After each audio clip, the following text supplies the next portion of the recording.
So good morning, good afternoon, and good evening, and welcome to another podcast with Moses Kamibaro on the Pure Digital Passion podcast. Today we have Bede from Arkwright, one of the new electric vehicle companies here in Kenya that has just launched the Corbett.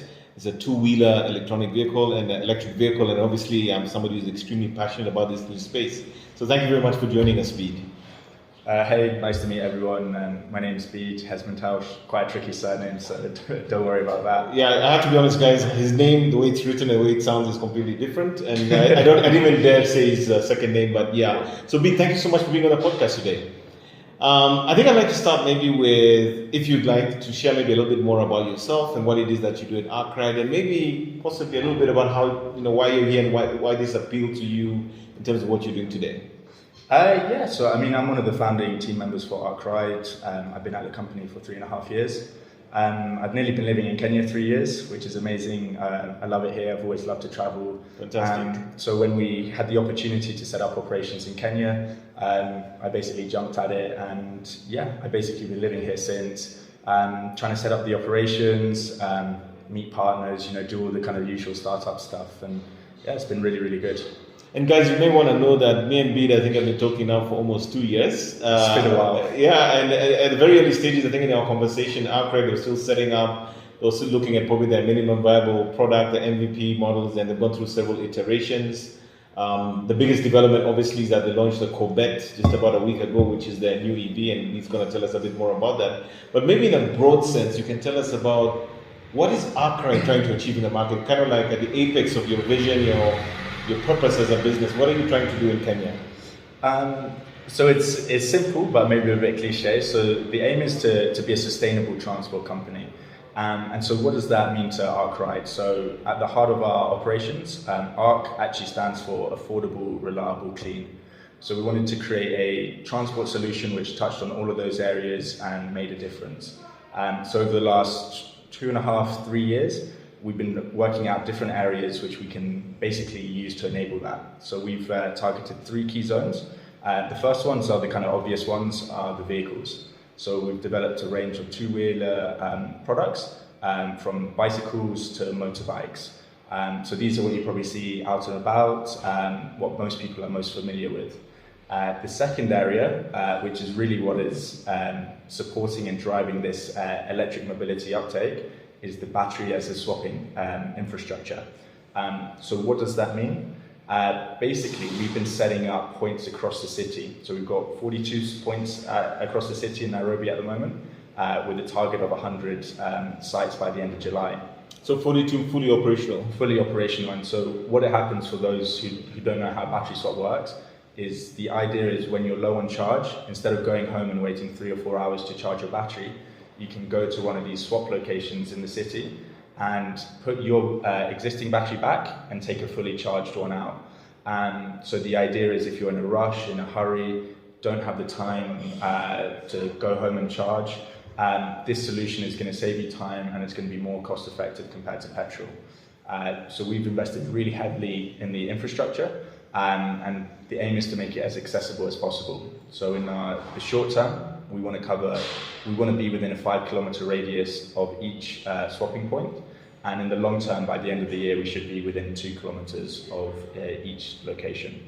That's pretty impressive. I mean, in the short time that I think you've been in market, to have such a substantial charging network, because I think it almost sounds to me like you spent a lot more time building the network first before even introducing the products to the market, right?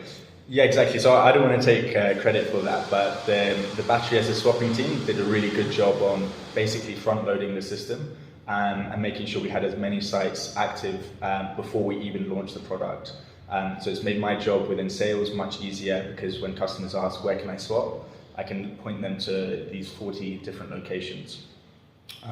One thing I didn't touch on, so the third pillar, is basically how do we track these vehicles, the swapping system, how do we enable this adoption? So we've developed telematic solutions. So on all the vehicles, there's tracking, battery management systems, IoT devices, so we can see like where the vehicle's operating, who's operating them, how many swaps are happening. We have some really useful measures, so if someone steals your motorbike, you can report it and we can turn off the battery. we're developing features like geofencing. So if a battery or motorbike looks like it's heading towards Uganda, wow. we can actually track it or turn it off and do useful stuff like that. So yeah, these three areas, the vehicles, the battery swapping, and the tech, I guess, are really our vision on how we're going to introduce and make sustainable transport a reality in Nairobi. I have two questions around the pillars. One is, can I take an Arkwright two-wheeler home and charge it at home if I wanted to? Could I do that? And then secondly, with all this telemetry in terms of the information you have on the movements and what the bikes and everything are doing, is there an opportunity to now start creating, possibly for the riders, maybe the businesses behind it, to understand where the customer demands are and so forth, so that you could even possibly tell them, you should probably put your bike in this area most of the time because we're seeing most rides on these particular routes, Yeah, so super good question. So on the first point, we spent ages thinking about the home charging solution, and we decided against it in the end. So our vision was to provide an accessible and safe charging solution. And so what we've seen is, or battery swapping solution, and what we've seen is, especially in some of the, let's say, lower infrastructure areas, some of the charging places aren't safe, sometimes the battery gets damaged, it creates a less reliable system. So we focused more on providing a 24-hour operational and fully autonomous battery network and trying to provide a really high quality system. So we decided to put all our eggs in that basket and focus on that avenue. Let's talk a little bit more about the charging network. I think you've shared with me and you just sort of demoed what they look like, how you sort of put in the battery and move it. Can you tell us a little bit more about, for those listeners who may not have a visual idea of what this looks like, how do these charging stations actually work? So I kind of think of them as sort of like battery Coca-Cola vending machines. Yeah. So they're pretty small. So they're sort of fancy lockers which contain 12 batteries in them. So they plug into standard power. So they work on single phase power. And the idea is using our app, you can then see where the closest swap locations are to you. So that's one thing I didn't mention. The app can be used to find locations for swap locations, pay for swaps, and basically get more information around the health of the battery. Oh, so it's all within the app. Everything you need to do, you can do through the app. Exactly, yeah, Fantastic. as an individual. Wow. And then we have a back account for fleet managers, which I can talk more about later. So when you're low on charge, you go on the app, you find the closest swap site to you, and then you go to the location. The location will need to have an empty battery locker. And so what you do is you scan, there's a QR code on the front of the cabinet, you scan the cabinet, it will automatically open the empty locker for you. You then put your existing battery in there, plug it in, and once that's done, the system does this digital handshake where it says this new battery, or this old battery, sorry, has gone in the locker. We now need to release a new fresh battery to Ryder Moses, for example. And so open a new cabinet automatically, and then you take out the new battery, and the system will automatically reassign that battery to your account. You put it back in your vehicle, and then you drive off, and you're good to go. So it's really quite autonomous. There's no you don't have a petrol vendor there waiting to swap for you. This is pretty much self-service, automated. Yeah, it's fully self-service, automated. Most of our sites are 24 hours as well, so you don't need to worry about timing inconveniences. And yeah, we just wanted to design something that was easy to use and helped. We've also got a really useful backup team. So if for whatever reason your app's not working or the data's not working, whatever it is, you can call our team and we can remotely open systems for you. If you're in a massive disaster, we can send someone to go and help you and to give you a battery. So we've tried to make it as easy for the customer at the beginning as possible. But if you ever have any issues, you can contact us and we'll be there to help. So there are a lot of people who I know, even people working in technology, are a little bit skeptical about EVs in Africa. There's this sentiment that they're expensive, Africa's not ready for this, the cost of acquisition is high. How does Arkwright respond to those concerns? I think they're fair concerns. I think there's been a lot of companies who have entered the market and I think the market's really interested in electric vehicles. When you tell them it's electric, you're going to save money. Everyone, they want to bite your hand off. But not many companies have proved it yet. And I think Arkwright, and there's a few other really good companies as well in the space. I think we've pretty much just got the product right now. And I think this is the time in the next 3-6 months where you'll see the proof of concept going and start seeing real adoption. So people are going to start realizing that they can save money and that it is a viable system. What we at Arkwright have done is we tried to make the upfront cost of the motorbike as comparable to a petrol motorbike. And then we've worked really hard on these battery swap packages. So where most of our savings are made are from battery swapping. So to provide an example, most Bede riders or courier companies do around 100 kilometers a day, and they're spending anywhere from like 600 to 1,000 shillings just on one day on petrol. We've developed a system where you can swap as many times as you like. One swap usually takes you about 50 kilometers, but you can swap as many times as you like for 350 shillings. So if you're doing 100 kilometers, 200 kilometers, you just swap, and we can guarantee that swap rate.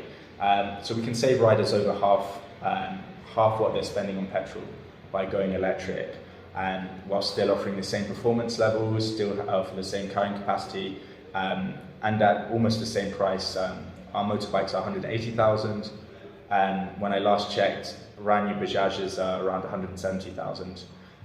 So we're starting to compete with petrol motorbikes on upfront cost, and on the battery stuff we're definitely offering a massive saving. So you're saying on the average day, depending on the bundle you buy, the subscription, you can pay this fixed rate with unlimited swaps for that day, or you can pay per swap, right? Yes, so I didn't mention, but you can just pay one swap, and that's 185 shillings. So if you're not riding around as much as Bede riders, you're not doing 50 kilometers, you can just pay for one swap. And one thing we'll do is if you give back a battery when you pay for the one swap package, we'll credit your system the remaining electricity back.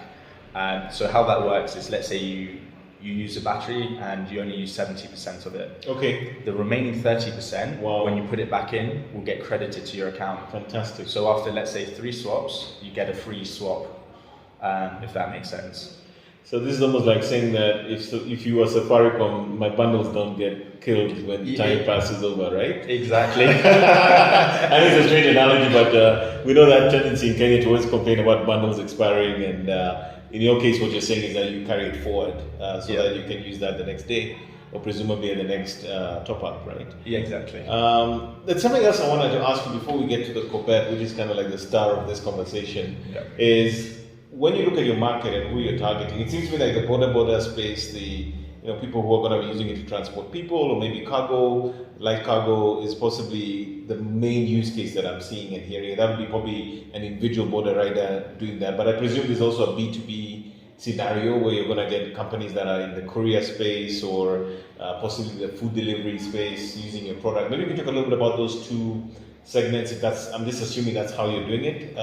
Yeah, so that's exactly right. I mean, so at the end of the day, anyone who uses a motorbike, this is a product that they can use. So whether you're a commuter going back and forth from work, or a courier company, most of the target audience, as you said, are border riders and courier companies. And a lot of the time it's the same kind of messaging. It's we can save you money. We can save people or companies around 100k per year compared to petrol. So it's easy to do. When you do the maths, especially for fleet owners or even individuals, 100k per year per motorbike is really substantial. So what we've done is worked really, really hard with banks like NCBA, Equity, Finances, Watu, Mogo, M-Copa, basically to provide a range of finance options. So whether it's a B2B finance solution or B2C, or even leasing, companies like Rentco and NCBA. So depending on what a customer needs, we now have these partnerships where we can send them their way. So, big problem when we first started is people wanted our motorbikes, and we said it's 180,000, and they kind of look at you and laugh and say, well, I don't know how I'm going to do that. And so we actually tried to do an in-house financing solution. and we realized actually let the pros do the work, the banks, the finances, they can do that. And so yeah, we've got some great partnerships with them, and depending on whatever you need, we'll pair you up with who we think are the best partners for you guys, and they can provide very, very low cost, affordable packages. Now, here's an interesting question that I hadn't quite considered, because we talk about electric predominantly because it's clean, it's affordable, but I'm just wondering whether there's any measurements that you've done in terms of a comparable internal combustion engine, two-wheeler, a boda as you will in Kenya, whether it's a Bajaj or whatever brand, versus an arc-ride Corbett, for instance. Do you have a sort of a quantifiable sense of course, there's the cost savings, but the clean impact, if I can call it that, the sort of the carbon thing? Do you have like a measurement of approximately how much we're reducing that by if you acquire a Corbett versus a regular internal combustion engine boda? Yeah, so actually we've been working in the background on basically like a carbon credit methodology system. Okay. So we're really interested. So this is why the telematics that we've been using and collecting the data are so important. Yeah. So we want to know exactly like how many tons of carbon we're offsetting compared to a petrol motorbike, compared to our electric one. Yeah. So we're still working on the methodology. That should be done in the next 6 months. But the rough figures are per motorbike, we're saving about 2 tons per year. What? So it's quite substantial, and so it's not our core business, but there's opportunities around carbon credits. So if we can create a measurable system where we know exactly how much we're offsetting, and we can track it, it really opens up a lot of interesting doors. And that's massive, because every client I talk to in any big organization today, in any space, including where we, in my business as a supplier, ask questions around something called ESG, which is environment, sustainability, and governance. And now it's becoming a thing where you can't be a supplier in certain instances if you can't quantify how you are, as an organization, operating sustainably. So I'm imagining that you're seeing a big opportunity, especially for corporates and those with large fleets, to take on your two-wheelers as one of the ways in which they can start reducing their carbon footprint, right? Yeah, definitely. I mean, a lot of companies are really interested in trying to promote green activities and hit their own ESG goals and generally contribute towards more sustainable transport. And I think what's nice for them, and I think they're starting to realize, is they can go green or clean or however you want to frame it, and they can save money doing it. Whereas I think before, up until now, you could have gone green, but are you going to save money? And I think that it makes it hard for businesses who are already suffering from challenges like COVID, exchange rates. So now it really feels like there's a better alternative which companies can take advantage of. And I think even the next 3 months, 6 months, 2 years, the whole industry is going to see a massive shift towards electric, and as I say, there's other great electric vehicle companies operating out there. So you'll start seeing a lot of different brands, and hopefully for the better. Great. So for me, I think right now the reason even I'm here today with you, Bede, and why I'm so excited is, we've been talking for almost 2 years, is obviously the launch of the Corbett, which is your flagship or your first real market product for arc-ride. And I think there's several things I'd like to ask. One, of course, it launched a week ago. It has an interesting form factor from what I can see. There's a story behind how it looks and how it works, which I think you hopefully can break down. But I'd like to maybe you can share a little bit of background around what it is, and then the journey to get to what it is today, and more importantly, what your aspirations and hopes are for this particular model. Yeah, for sure. So we've been developing the motorbike for a while. So before the Corbett, we had actually a few previous products, which have been really useful learning curves from us. We realized that people in the market don't like spokes. They want heavy carrying capacities. The battery we used to use was too big. And so the Corbett is sort of like a product from our learning experiences. So from the feedback we had from our previous products, we kind of use that to help frame what we're looking for. So the main thing is around the battery swapping system. So the original batteries we used to use were 23 kilos. They're now 13 kilos. So we wanted to create a light battery which was easy to swap and to help our users do that. Another thing we really focused on is when you look in the Kenyan roads, the terrain's tough. To be honest. Potholes and everything. So we've done something quite similar to Kibo, where the frame is on the outside, to increase the durability and make it more rugged. Okay. And so this is on a sort of step-through motorbike design. And yeah, it's designed to be durable. We're really happy with the way it looks. It comes in a few color variations from black to red, yellow, and stuff like that. And ultimately, it's a workhorse. It can carry 200 kgs. It can take you up to 65 kilometers an hour, and it's been performing really well. We're really happy with the feedback, and a lot of the mistakes you could say we made on the previous products have been useful in guiding us on how to develop this next product.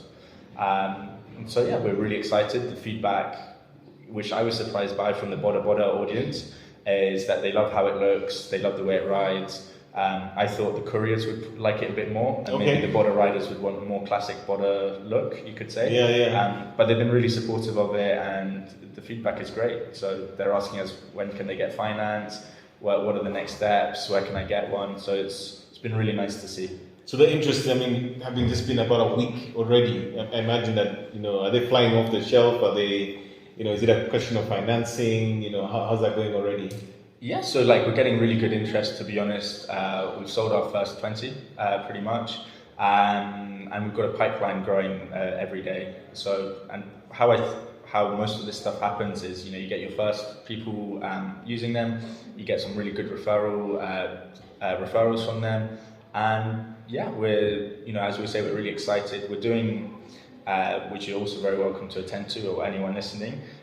So at each of our swap locations, we're doing demonstration days. Okay. So, because we've got 40 sites across the city at the moment, or 42, we can do a small demonstration in each area. So we're going to invite people, shops, SACCOs, Bede riders down to these locations, so they can test the motorbike, they can see the swapping happen for in real, I guess you could say. Yeah, real time. Real time. Yeah. And so yeah, we're doing lots of these small activations to basically show people in the market that we exist, how it works. A lot of people aren't familiar with battery swapping, or it's brand new to the market, right? So yeah, so it makes that sell that much easier when they understand it, when they can see it, and all of that stuff. Now, I've worked in technology for over, I dare say 25 plus years.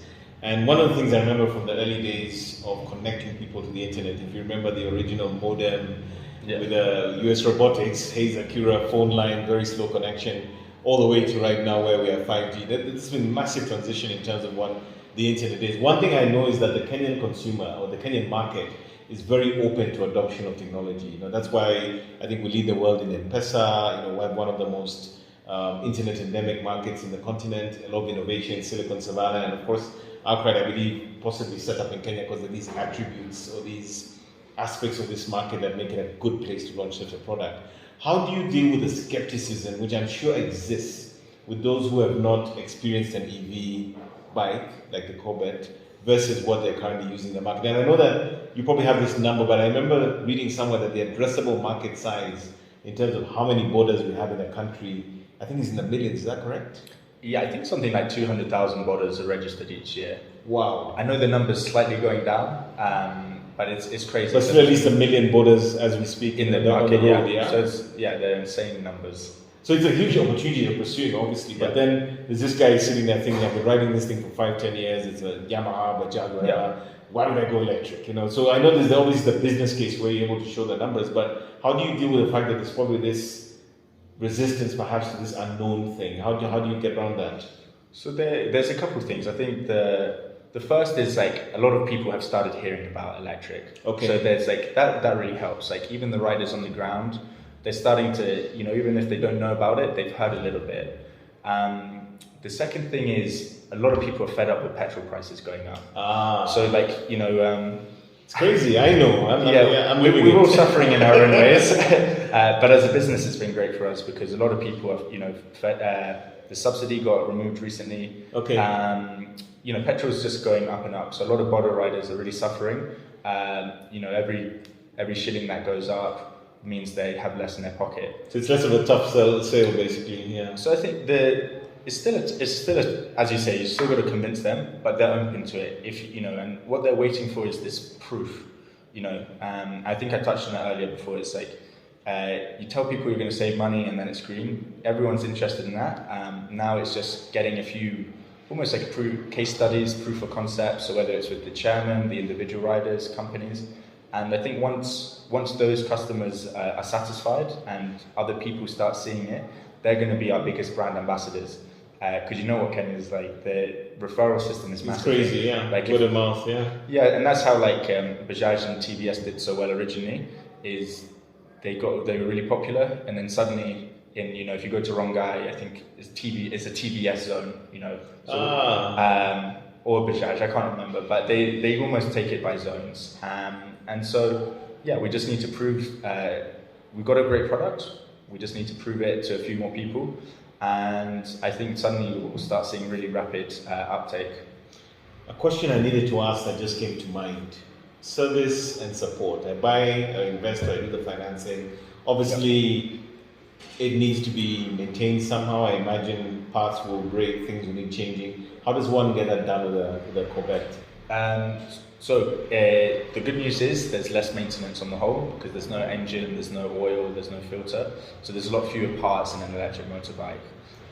What we're doing at the moment is we brought in 20% additional parts for each motorbike. Okay. And so we're working really closely with about 10 garages.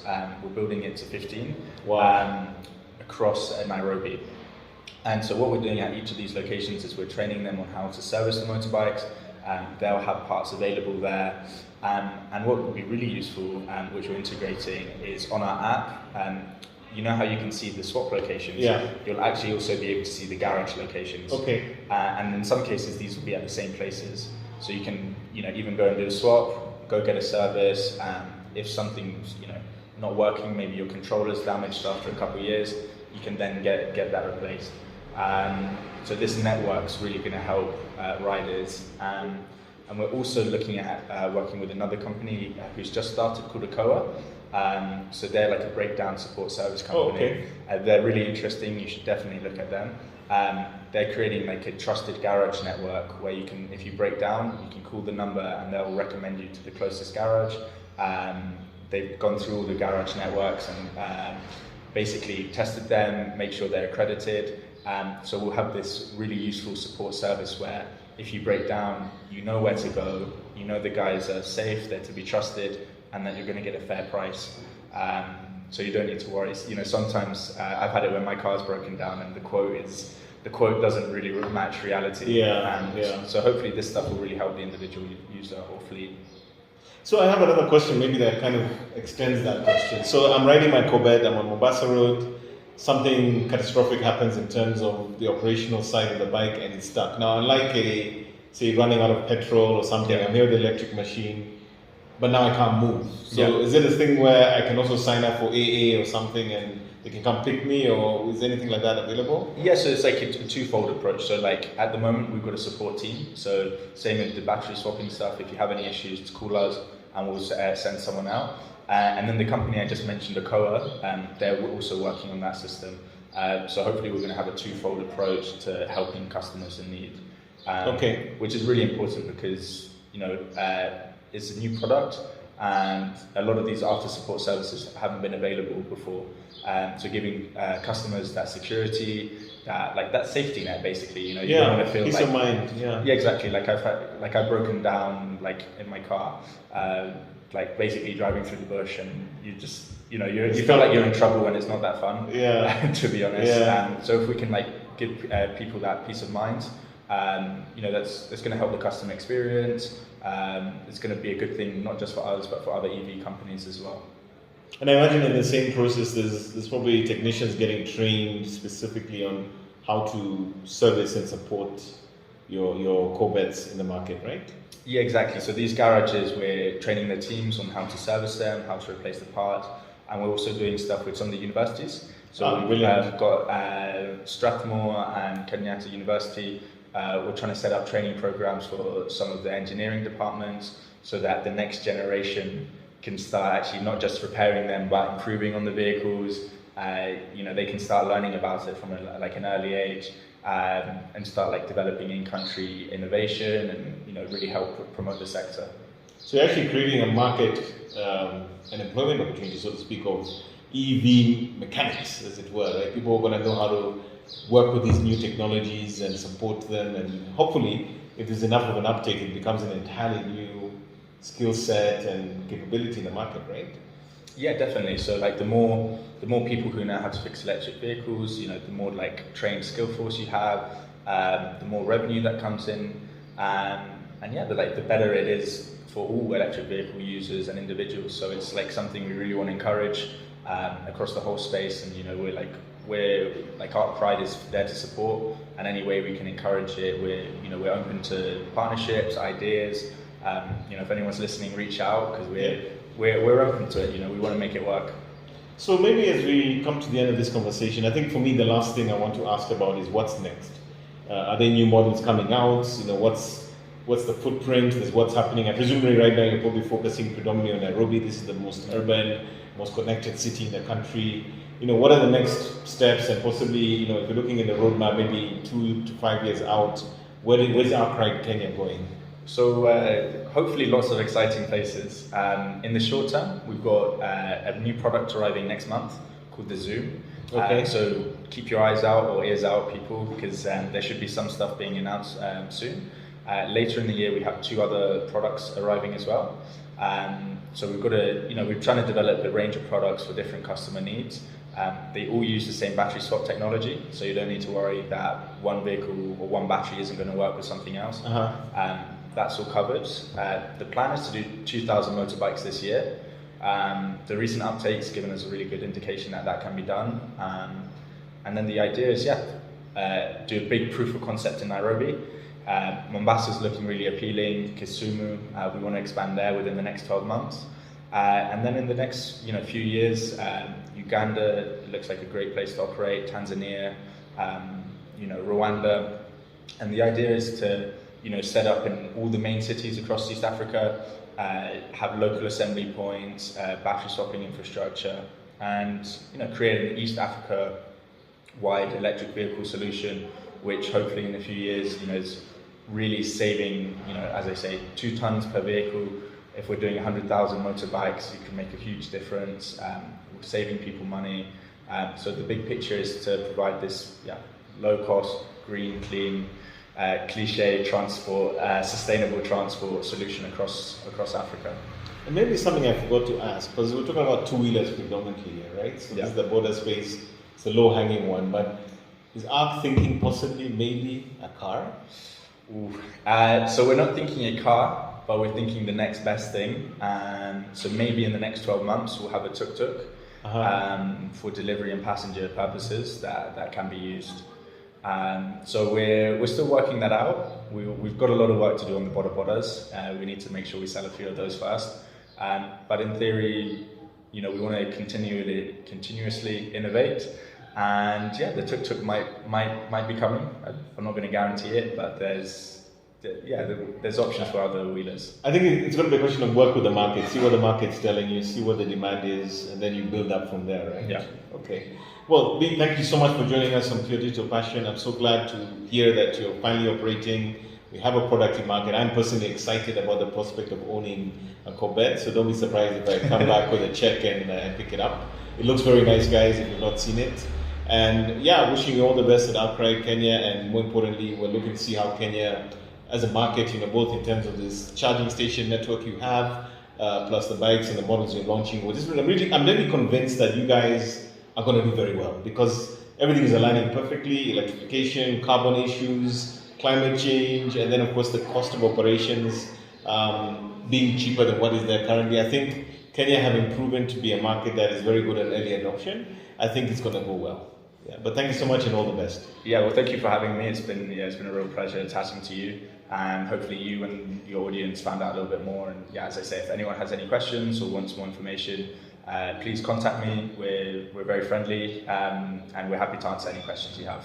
Awesome. Thanks so much. Awesome.